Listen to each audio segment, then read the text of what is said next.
Tanan natong gibuhat nga maayo, hukman sa Ginoo ang atong motibo. Susihon niya ang atong motibo, o sisahon niya ang atong motibo. Ngano mang gibuhat na to na? Nganong imong gipa-eskwela na siya? Nganong nitabang ka niya? Nganong naghatag kag bugas? Unsa man gyud ang tinuod natong motibo? Unsa man gyud atong intention? Nganong ningbuhat anang butanga? Nganong ningbuhat ag maayo sa isikatawo nato? Nganong ningtabang ka sa isikatawo nato igsoon? Unsa man gyud ang atong tinuod nga motibo? Inigtanaw sa Ginoo sa atong motibo, diha na niya ihatag ang resulta sa maayo na itong gibuhat. Sa atong maayong gibuhat, mo harvest ba ta og maayo?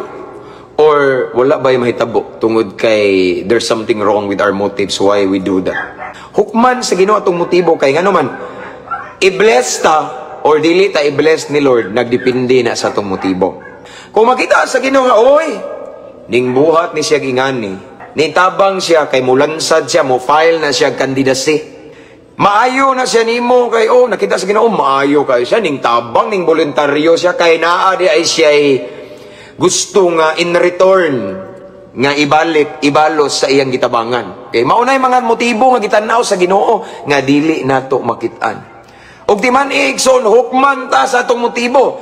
Sometimes igsoon magwonder ang ubang mga tao matinga ngano man nga maayo man kaayo ko ning tabang ko sa mga kabos, nang hatag kog bugas, nang hatag kog grocery, nagpabaylo ko, wa na nako pailisi. Pero nganong wa may ning abot nako, nganong wa may panalangin, wa may grasya, ako naman hinoy naglisod ron. Kung ingana kay igsoon, maybe there's something wrong with your motive sa imong gihimo nga maayong butang. Kay kung ang imong gibuhat, ang imong motibo para sa kay mayaan sa Ginoo, ang imong motibo kinasing-kasing, tinud-anay, putli, nga wa ka nag-apas nga balusan ka sa imong gitabangan, wa ka nag-apas nga imong gibuhat nga maayo sa sikataon nimo, in return one of these days himuan sa kag maayo. Kung dili para nimo mutabang ko kay ang naa nako gikan ni sa Ginoo, wala koy angay ikapasigarbo, wala koy angay ipanghambog kay why ako gipiyal ra ni ang tanan sa Ginoo. That is why I'm happy to help other people, because the purpose, the reason why God blessed me with these things, because for me to become a blessing to other people. Maunay mong mindset igsoon din, i-bless ka.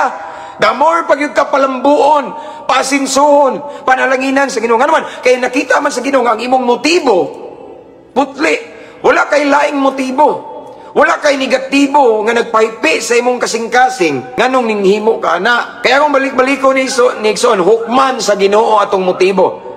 So prangkahan ta mo, dili basta-basta ma-impress si Lord, mo believe si Lord sa mga maayo na itong gibuhat. Ang mga tao, igsoon, dali ra na ma-impress. Uy, mayuhang tao. Uy, kuan gini siya ba? Kaning tawanan, dato siya niya. Wala gid siya nausap sa iyang pagkadato, matinabangon. Sure ba ka? No? Kita, dali ra ta ma-impress sa mga tao. Gihimo nilang maayo nato. Lipay ka. Pero wag ka kibaw nga deep sa kasing-kasing anang nagtabang, naghatag. Na siya'y motibo nga wa malipay ang Ginoo, nga si Lord ang nakakita. Amen. Mao na igsoon nga again akong balikon. Ang ubang mga tao moingon nga dako naman kay unta kong tabang, nagsige naman kog hatag og hinabang, sigog padag kwarta, maayo kay kong gibuhat ana niya, pero nganong naglisod man ko. Naglisod ko maybe because ang imong pagtabang igsoon naay something wrong sa imong motibo, pakitang tao ra di ay. Nakay giapas nga balikan ka puhon.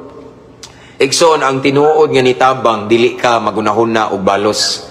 Kay imo nang gibuhat kinasing-kasing paras kay mayaan sad sa Ginoo.